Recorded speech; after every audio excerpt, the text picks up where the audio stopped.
So you want to know everything about the Zeekr 7X? Well, guess what? We are in one now, and this video is going to be pretty much a Q&A session. We're going to try and make it quick fire. So whilst I'm recording this now, I'm just telling you, because you won't have to watch through all of it. I will edit it, so it is literally going to be question, answer, question, answer, question, answer.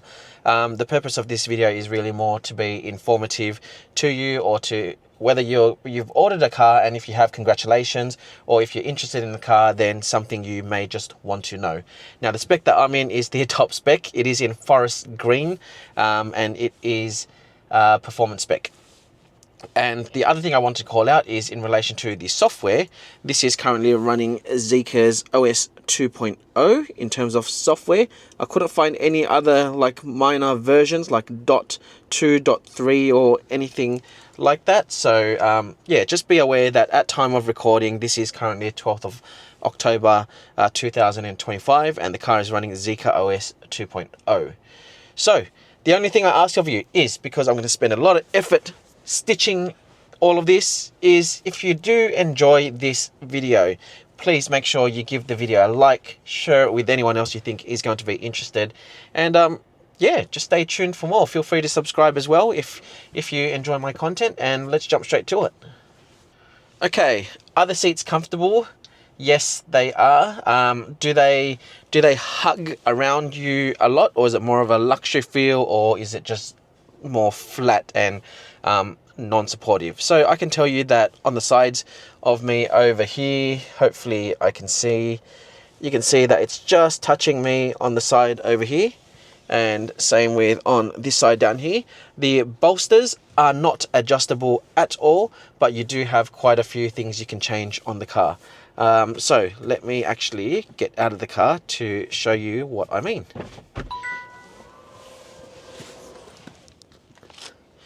So down over here, you've got that one goes back and forth over here. Then you've got the seat physically going back and forward. Then this one here is to roll that, whatever that bit's called, roll that forward and backwards. So the seat itself is actually fairly long, so very, very supportive, especially for tall people. I'm short, 172, so I don't actually need to have all of it there. Anyways, this can also go down over here, and you can also bring the seat further up as well, physically up. And then you've got, of course, lumbar control, which is that section there, through this bit over here. And you can also twist this as well. It's just left and right. It's not like a dial knob, and that just switches in the menu. Let me get in the car again and show you what I'm talking about. So if I twist the knob or the dial, it switches between lumbar support. So you can see there, up, down, left, right as you go to adjust lumbar. And if I switch to the other one, you can actually turn on your back relaxation. You can turn it off. Then I go left and right. That goes through the different options to massage yourself.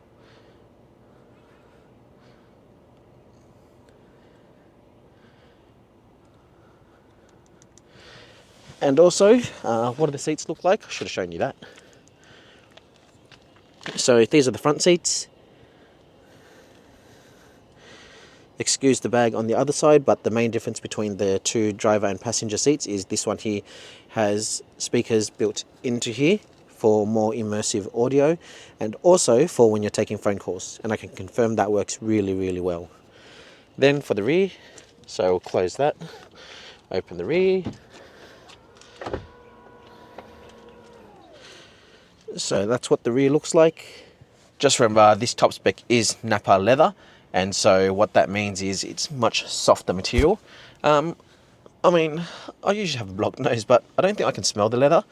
I don't know if that's something of interest, but it is definitely on the softer side, and it actually feels really, really nice. It doesn't feel like the dry textile that we've got in our other car that I shall not mention. And yeah, heated cooling seats. The cooling seats work really well, and no complaints from me. I think, yeah, quite supportive. Look, they're not bucket seat supportive, so, you know, the race car side of me is coming out to tell you this, that don't expect it to hug you around corners. Like, this is a SUV at the end of the day. So that's that. Alright, so this one is about the window switches and the windows itself. So first things first is how far do the windows go down? So you can see over here, and yes, it is one touch, so that goes all the way down here. Just note though that because of the way that the car's designed, that window is actually all the way down, but when you open the door, for whatever the reasons are, it does actually pop out a little bit. So hopefully you can see that there. So that's that. And I can also confirm, if I pull the door a bit closer to show you, it is push forward to go down. So I'll do that. And then pull down to go up. There you go. And there are no switches to invert it. So just think of it like your traditional buttons, how you had to push down for the window to go down. It's just like that. So it's almost as if the button turned. So let's close that. Oh. And so whilst there's no invert, yeah, as I said, it's all one button click. So these opens the back as well. And the back does have a limit, which you can see there. So I'd say it's about 3/4 of the way down. There is an angle, so there's a bigger gap on the side compared to over this side. And one click all the way back up as well. And on this performance spec, if I actually continue to hold, if I click another time after it's already closed, look what happens.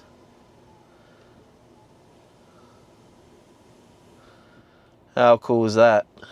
Electronic blinds. And see, it's the same thing for this side as well. If I hold it here, so window's already closed, so I'll just click that. So that's down. Then we go up. And then we'll click it again. Rear sunshades, awesome. And do they actually work? Well, I'll show you the seats here, and I'll put down the sunshade that I just opened.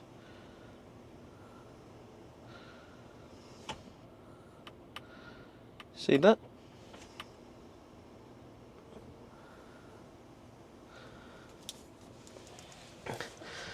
So yes, it's a sunshade. Of course it works. Right, next question. Sun blind. Is it good? Is it not? Well, in this spec, you do have the auto retract. So there is a button at the top over here that you can open and close. So that's how quick and slow it does it. So it is electronic, which is really good. And I will see if you can stop it halfway before it hits my camera mount. Hey, there you go. So it's not the fastest, but I mean, I don't know why you'd need it to be extremely fast. It is fabric type material though, you can hear that. And I can confirm that definitely no light gets through that at all. But we'll open it up just so I've got a bit more light so I can show you everything else in the car. So that's the sun blinds.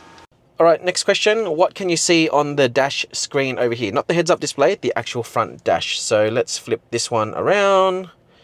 So hopefully you can see that. I do know and can acknowledge it's a bit glary. But even if I wasn't in the sun, this is just very shiny and I didn't want to rip that off. Alright, so hopefully you can see that. So speed, gear, park brake is on at the top. Then moving further down, you've got your range, 392 kilometers. Suspension is set to very low. That's the car itself over there. And then on the right, you've got the trip meter. And there's a button over here which I can push here to switch. So trip 1, trip 2, temperature or aircon settings, tire pressure, music, and then back to trip 1. So that's basically everything you can see over here. Next question, does this car have a dash cam? So from what I can see, it has Sentry mode that it looks like you do have to activate every time you drive, I believe. But it does not have dash cam function itself from what I could see. So if I've got that totally wrong, please feel free, correct me in the comments below. Based on what I've been able to see in this short little session, I can't see it. So I'll show you where I've gone though. So I've checked all of it across the top. I do know that this was gallery for Sentry, and this one I think here was for Sentry. So you can see here when feature is activated and the car is locked, monitoring starts after 90 seconds. And then when abnormal vibration occurs, hazard lights flash as well with alarm sound if Sentry is enabled. And you can also turn it off as well. And when battery level falls below 20, Sentry will deactivate. Enable Sentry mode also through the Zeekr app, which is fantastic. You can also add a USB drive as well separately. And feature limitations. So there you go. So that was at the top over here. So you can turn it on, you can hit view video, but I don't have permissions over here. But it was clear that that bit there is basically just for Sentry mode itself, which means the car is locked. So I couldn't find anything in terms of a dash cam, just quickly scrolling through the menus everywhere. So what that means is, at least at this point in time, from what I've been able to see and using Zeekr's OS 2.0, if you are driving and you're expecting the car to act like a dash cam, from what I've been able to find, and I know I've said that a lot of times because someone somewhere will say, it's there, you missed it. No, I couldn't see it. And also, the other thing I've also checked is if you swipe from the top down, because sometimes there's quick functions or quick menus, yeah, I couldn't see it there as well. How well do the massage seats work is the next one. So let me just turn on the massage seats. So I've set it to full stretch at the moment. Is it gimmicky or not? Let me make it on maximum intensity. Look, I wouldn't say it's like a proper massage chair, but in terms of being able to feel the differences and what it is, you definitely can feel it. Like I personally think it's just a nice add-on if you're on like long road trips and you just want to kind of stretch yourself out and get a little bit more comfortable if you're on a long drive. I don't think that, for me personally, again, this is just purely my opinion, I don't think there would be a time where I would be, say, in the house and I'd say, right, I'm just going to go get a massage and I'm going to come in the car. I don't think I'd ever do that. But either way, there's quite a few options there, and I think it does add to a very nice touch. So, yeah, now you know. All right, how well does the aircon work, and are they manual, or how do we control all of it? So, over here you can see aircon vent down that side. There is also a massive aircon vent right here, and then also over here.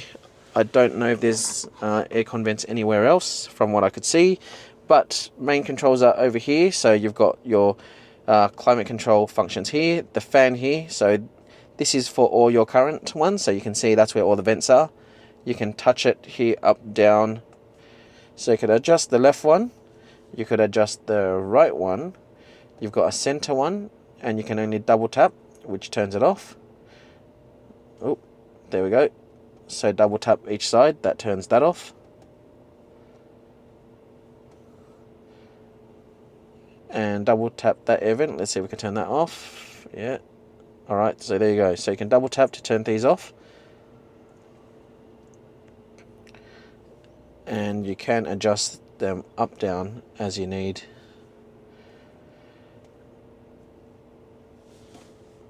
And yeah, so temperature here, passenger there, you've got heated steering wheel over here. Different cooling settings, rapid cooling, rapid heating, cabin ventilation, turn on eco mode, what else, auto function over here, where you want the air to go. Currently I've only got fan speed 1, I can already feel it on my face. You can turn all the way up to, I think that's 10 roughly, but you can hear how loud that is. Like, this is actually quite loud. And if I turn this around, you can sort of see my hair getting blown. So anyways, we'll turn that back down to 1 so you can hear me. And then you've got this, so avoid, focus, sweep, and free. So free means you can obviously go left and right as well. That's probably why I couldn't do it before. And then you can go sweep, which kind of just swings everywhere. Then you can push this down arrow here, which means the back. You can also control the temperature for them as well, and it's just auto. And the $1,000,000 question on, are there any controls in the back? No, there isn't. However, the controls are quite intuitive, and I do believe there is a microphone somewhere, or microphones somewhere in the back, so you can actually just use the voice assistant to change whatever settings you want in the aircon. But in terms of the physical control in the back, you do not have that. And then in terms of aircon controls, it is all done through the screen. Over here, there are no physical buttons to control anything to do with the aircon. How good are the electronic doors, or how bad are they? Are they a gimmick or not? Well, I've got some in my Model X and I personally like it. So over here, down here, you just push this button and the door opens. And I can either push that same button over there, or if I step on the brakes, look at that.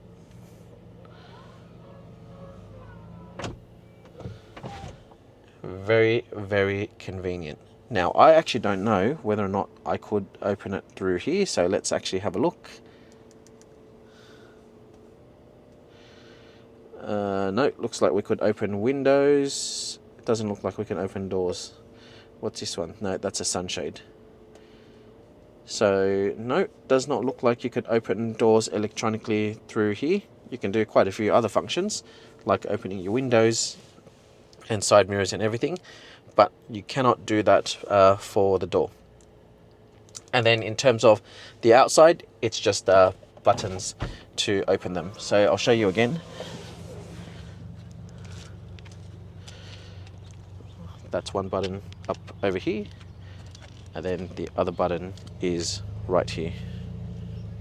Alright, next one is, how good are the cameras? Well, you've got a button over here for 360. That's it there. I personally think it is absolutely amazing. Like, look at the quality.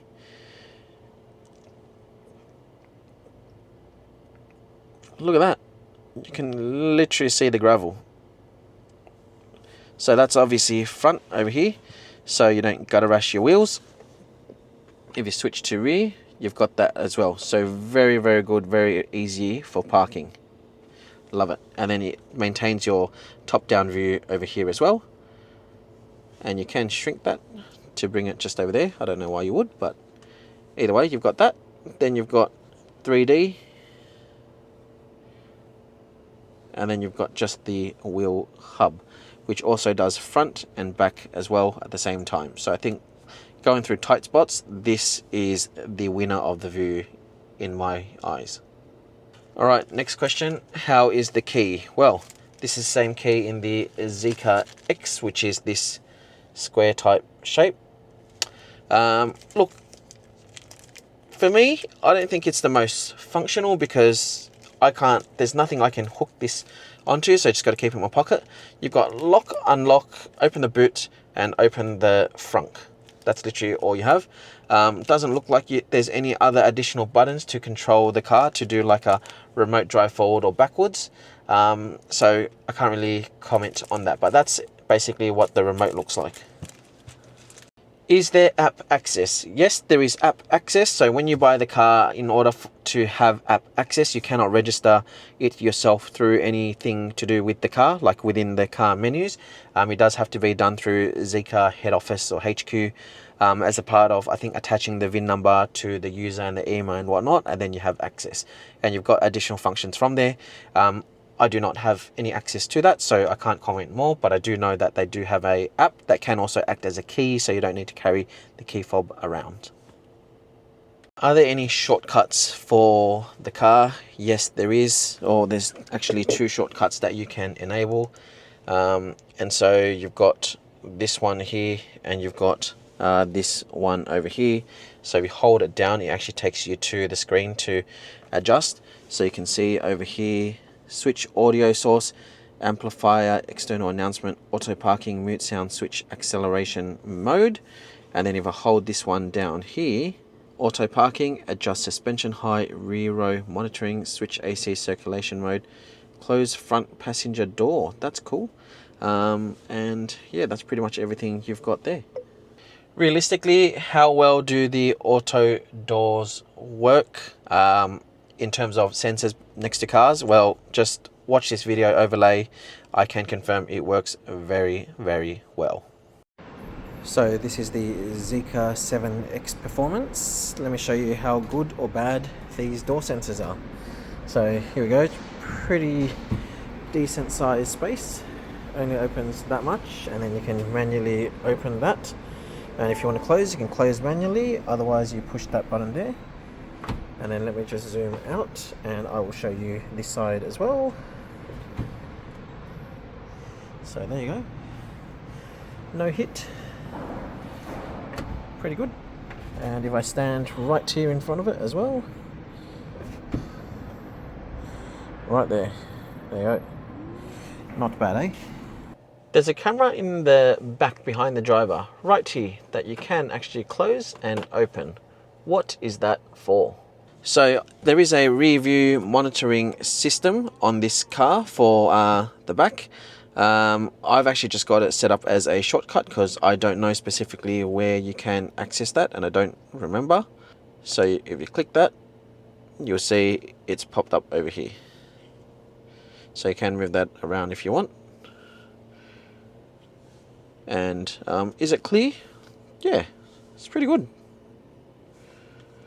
Pretty clear. So you could always see or talk to, like once you're talking to someone in the back, you know, it's just nicer to have that there. So again, I've just set it here, so it's just one click and you can see it pop up right there. All right, next question. Is there V2L on this car? Yes, there absolutely is. In your car settings, I think it's in energy management, there is V2L. So you can set V2L limit as well.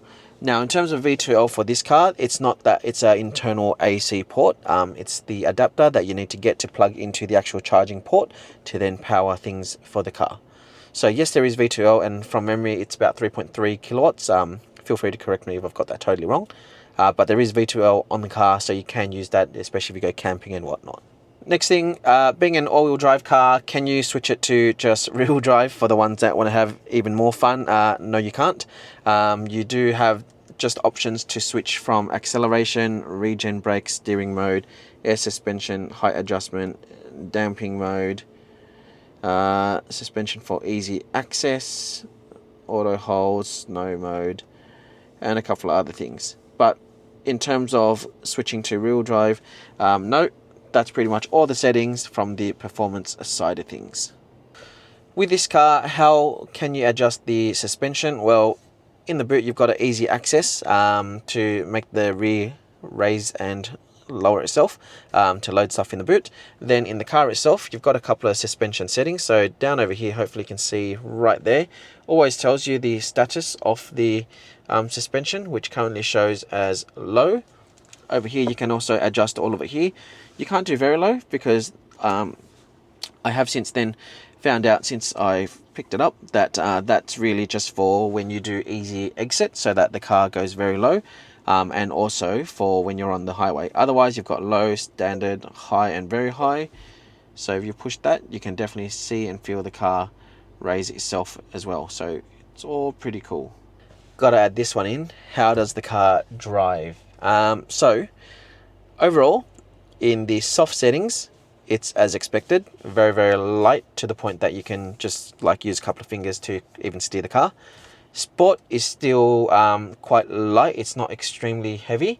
Definitely nothing like your iSports cars. In terms of air suspension, how does it handle? Honestly, over your normal day-to-day road, speed humps, bumps, all of that, absolutely fantastic. I wasn't too sure how it was going to go, and the reason why I say that is because it was single chamber air suspension. One of the cars I tested recently, the EX90, the Volvo EX90, had dual chamber air suspension, and that worked really, really well. This single one actually does work pretty well as well, so I really don't have too many complaints. It still does feel more on the wavier side, even when you're, I guess, giving it a little bit, if you know what I mean. And then I guess going around corners, the question of is there body roll? Look, if you're going fast enough, there absolutely still is body roll, but it is composed body roll. Like, it's not body roll to the point that like you're smashing yourself around the sides. It's body roll because it's a higher car, and yes, I've had the settings on low, but when you turn the corner faster than what someone normally would, let's put it that way. You do still kind of move like this because they're not bucket seats, okay? So don't get me wrong, there is a little bit of body roll, but it's composed body roll because the car still feels confident as you're kind of going through. It's not that you kind of go through and you feel like you're going to lose control. And of course, there's a lot of electrics and everything in the car will stop you from getting it in the bin, but yeah. So summary is, it performs well. It is refined. There is still absolutely body roll, especially in a car with air suspension. I mean, if you really were expecting a car that did not have body roll, I personally wouldn't think it would be on air suspension. I would personally think it would be on really stiff springs that are really low to the ground, so that the car just holds on like it's on rails. I guess the comment around holding on rails, I guess sometimes in the performance car world, people do use that analogy quite strongly. This car does not hold like it's on rails. It's just confident as it goes through. It's not extremely stiff or tight or anything. It knows what it needs to do as you go through corners. But yes, there is body roll, and it still handles fairly well for a car of this size. In terms of acceleration, is there a lag in the accelerator at all? If the car is moving, there isn't. As in, if you're already stepping on the accelerator and you plant your foot, there is no lag. If you're stationary, you're waiting at the lights and you plant your foot, there is obviously much more lag in comfort mode than in sports mode. However, it is still quite minimal, like point something of a second. You know, I've noticed this a lot in many other EVs, with exception to Tesla, and this one I would say is probably on the lower end for sure. But in terms of acceleration, how does it perform? Well, more on this perhaps in another video, but actually I just realized you can't even see that. Hold up. I'm not too sure if you can see that. But 0 to 100, 3.81. And if you look at the top, that is 1 foot rollout is off. So this pretty much does live up to its name, let's say that. So besides the lag, that minimal lag off the line, it's pretty good. Does what it says, 3.81. So well done.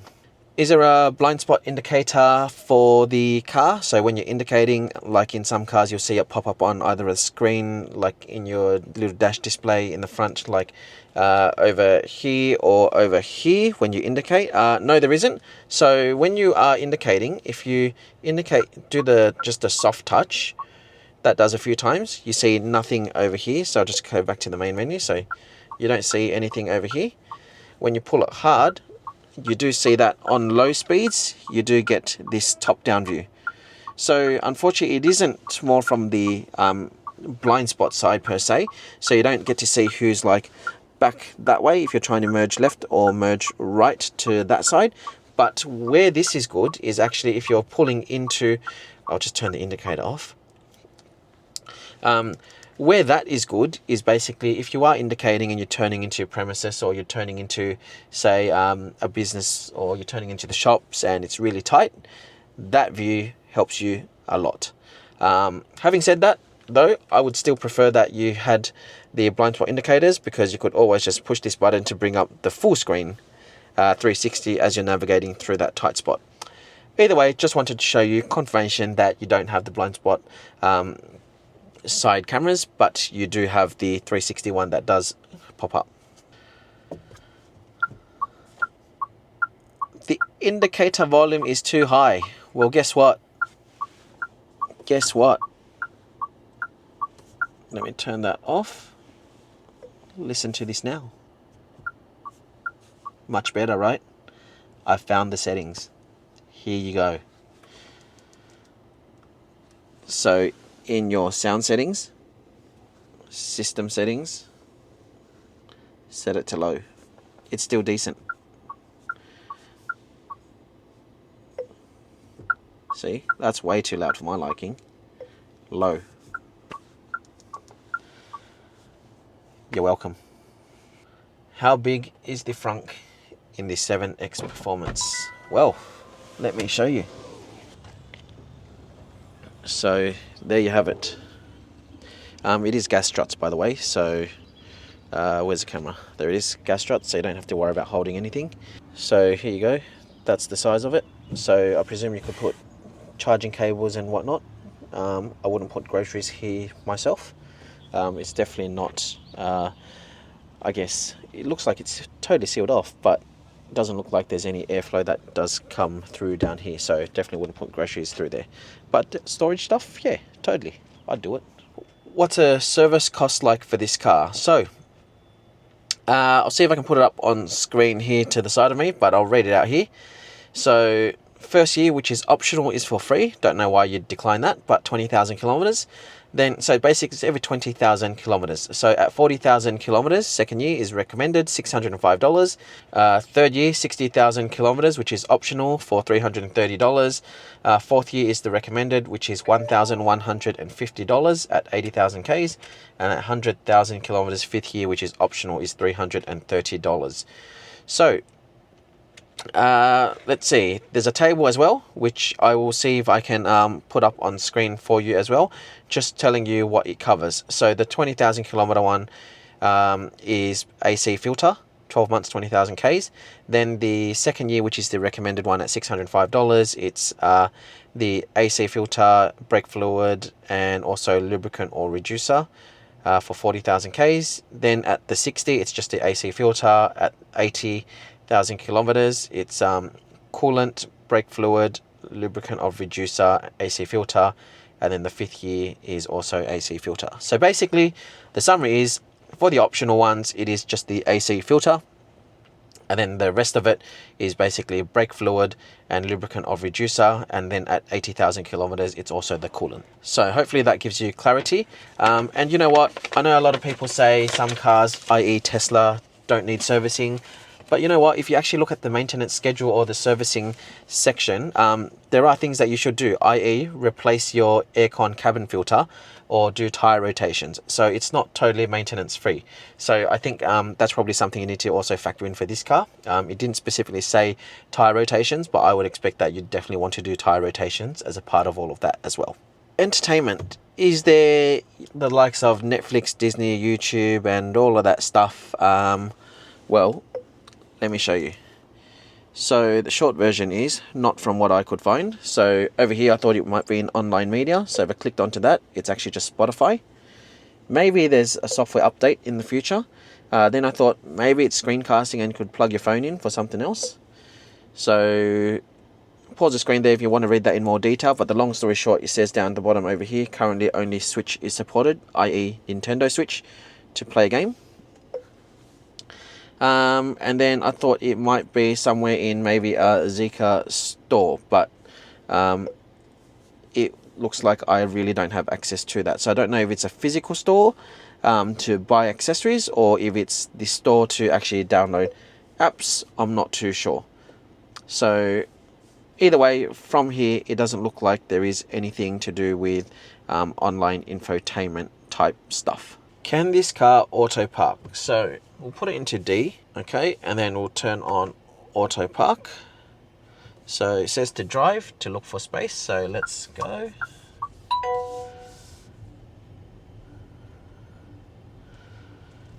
So you can see that it's starting to pick up stuff on the camera. So we'll turn in here. Plenty of spaces for us on the left and the right. So you can see it started to pick up all of these.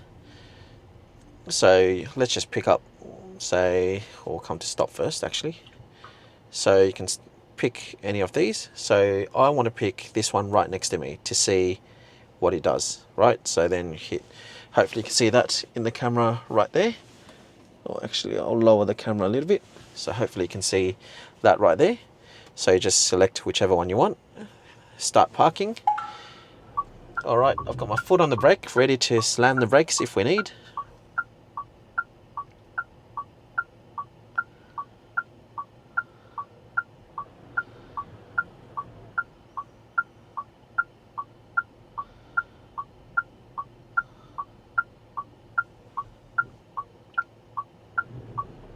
I don't know why it didn't just go straight in, but look, either way,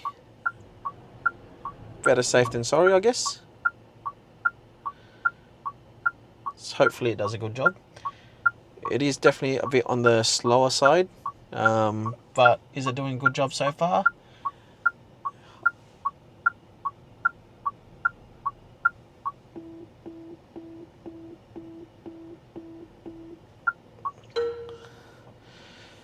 It's even got little celebratory confetti. Okay, so this was the Autopark.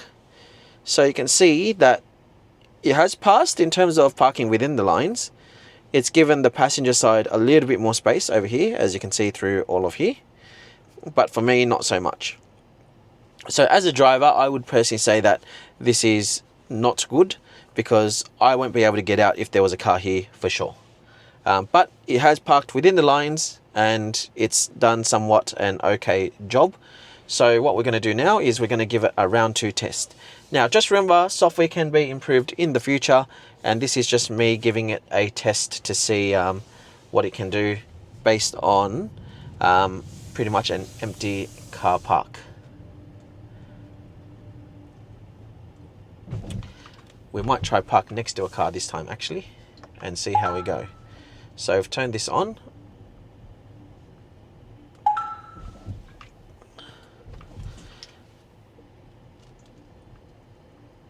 So this time it looks a little bit more complex.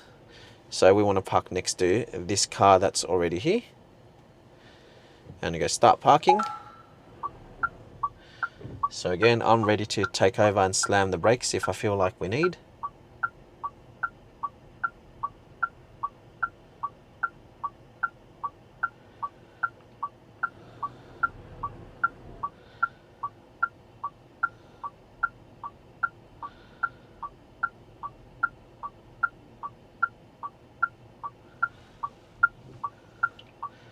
So far, so good.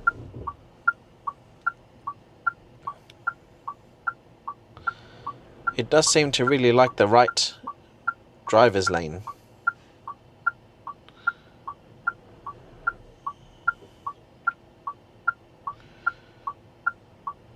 So it did go very close to the left to fix that up, and then it slowed down.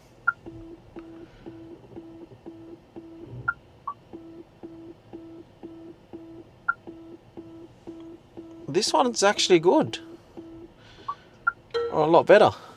Alright, so again, Autopark done. Was it slower than how we could normally do it? Yeah, absolutely. But look, I actually think that's actually acceptable. That's pretty good. So that's definitely a 10 out of 10 for me. It's probably a 5 out of 10 in terms of speed, but you know, for the computer to do it and for it to only to improve from here, I think that's an absolute pass. Alright, run out of time, so thank you so much for watching. If you found this informative, then please make sure you give the video a like, subscribe for more content. As I said, hope you really enjoyed this. I enjoyed making this for you as well. So either way, subscribe for more content, give the video a like, share it with anyone else you feel like you need to. And that's it for now. Hope you enjoyed the Zeekr 7X FAQs. See you soon.